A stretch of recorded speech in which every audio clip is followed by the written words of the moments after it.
Halo, assalamualaikum warahmatullahi wabarakatuh. Teman-teman YouTube semua yang saya hormati, hari ini saya mau ngebacot ya, tapi nggak bercerita soal deskripsi atau asal-usul mengenai suatu benda. Saya hari ini hanya ingin bercerita tentang sebuah kisah inspiratif ya. Yang ini setelah saya lihat-lihat di YouTube, kisahnya sudah banyak dicerita atau direview sama orang lain ya, karena ini kisah tentang profesor dan anak didiknya ya, para mahasiswa-mahasiswinya gitu di dalam kelas, yang seorang profesor membawa toples, batu, kerikil, dan pasir gitu. Namun sebelum lanjut teman-teman, kita putar dulu intro daripada channel saya, Pemikir Ulung. Baik teman-teman semua yang saya hormati, dikisahkan bahwa ada seorang profesor filsafat ya. Saya nggak tahu ini betul apa gimana gitu ya, tapi nilai-nilai dari kisah ini begitu inspiratif bagi semua orang di dunia ini ya. Dikisahkan bahwa seorang profesor masuk ke dalam kelas perdananya ya di sebuah universitas untuk mata kuliah filsafat gitu. Pada saat memasuki ruang kelas, profesor membawa benda-benda aneh yang itu jauh daripada profesi dia sebagai pengajar gitu.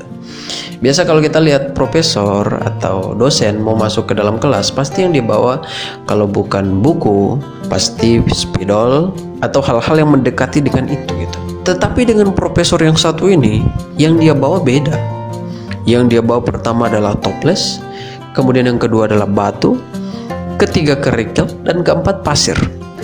Sangat jauh daripada benda-benda yang dibawa setiap harinya oleh dosennya. Bahkan itu cenderung masuk pada kategori barang bangunan gitu ya, material bangunan gitu ya. Oke, lanjut teman-teman. Dia masuk ke dalam kelas dengan membawa benda-benda aneh ini, dan kemudian dia letakkan di meja kerjanya, di meja dia mengajar gitu. Ada toples, batu, kerikil, dan pasir. Tanpa basa-basi, profesor langsung mengambil beberapa buah batu dan dituangkan ke dalam toples hingga batu tersebut sampai ke leher toples, jadi penuh gitu ya. Kemudian sang profesor bertanya kepada mahasiswanya, mahasiswa-mahasiswa yang saya hormati, apakah toples ini sudah penuh? Spontan saja mahasiswa menjawab, ya penuh profesor. Kemudian dia mengambil lagi kerikil.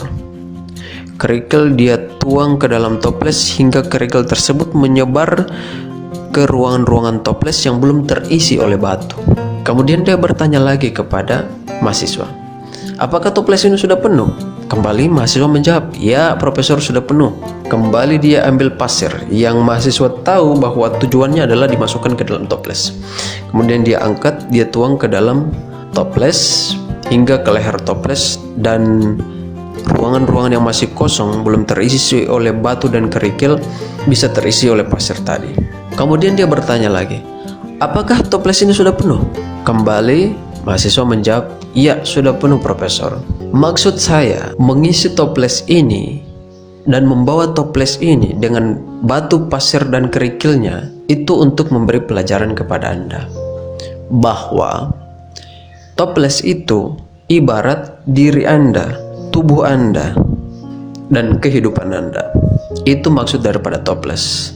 Dan batu ini adalah cerminan hal-hal besar yang ada di hidup Anda. Apa itu? Kesehatan Anda, kemudian orang tua Anda, anak-anak Anda, cucu-cucu kita, saudara-saudara kita, atau bahkan orang-orang lain di luar sana yang memiliki hubungan darah dengan kita.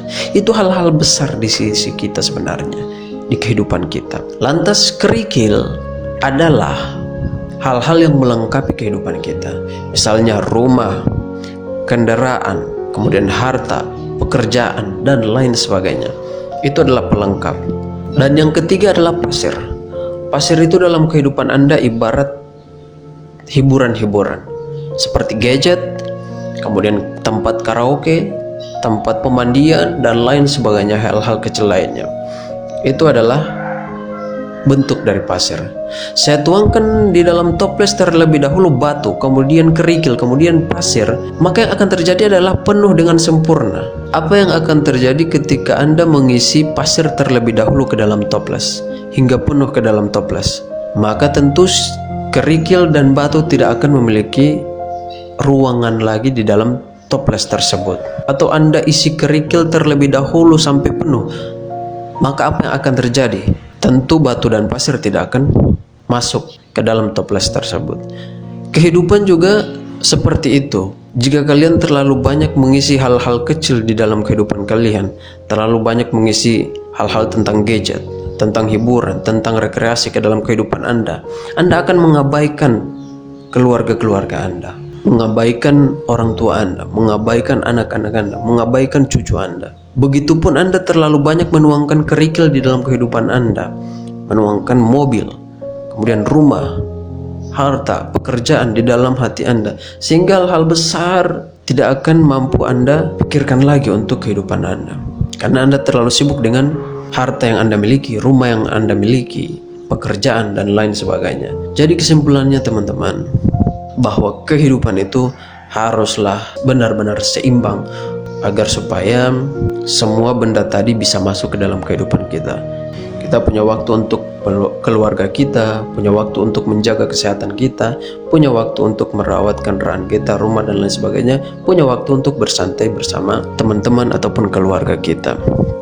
Karena banyak kita lihat di luar sana, orang-orang yang tidak selesai pekerjaannya di kantor, kemudian dia bawa ke rumah dengan setumpuk pekerjaan, hingga waktu yang harusnya dipergunakan untuk keluarga akhirnya habis untuk menyelesaikan pekerjaan yang tidak kelar di tempat kerja tadi. Jadi ini sebenarnya teman-teman yang bisa saya bacotin ya. Semoga teman-teman jadi tambah muak dengan saya. Oke, saya akhiri. Assalamualaikum warahmatullahi wabarakatuh.